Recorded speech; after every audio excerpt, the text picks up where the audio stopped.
আমের রাজা হিমসাগর। আমাদের গাছে এই আমগুলো হয়েছিল, আর এই আকাশে মেঘ করে এসেছিল বলে আমরা এই আমগুলো পেড়ে নিলাম, কারণ ঝড়ে যে আমগুলো কোথায় চলে যাবে তার কোনো ঠিক নেই, তাই পেরে নিয়েছিলাম। আর হচ্ছে আমরা চড়ক পুজো থেকে একটা ঝুড়ি কিনেছিলাম। এই ঝুড়িটা দেখতে পাচ্ছ তোমরা, এই ঝুড়িটা কিনেছিলাম।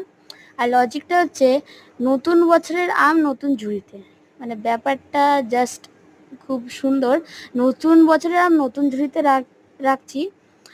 আর জাস্ট আমের সাইজটা দেখো, আর এর যে ওয়েটটা সেটা আমি তোমাদের বলে বুঝাতে পারবো না, মানে এত এটার ওয়েট।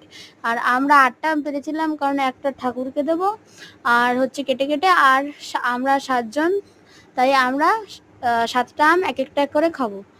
তাই মানে এত ভারী আমগুলো মানে বলার মতো না, দেখতে পাচ্ছ তোমরা, মানে এত ভারী।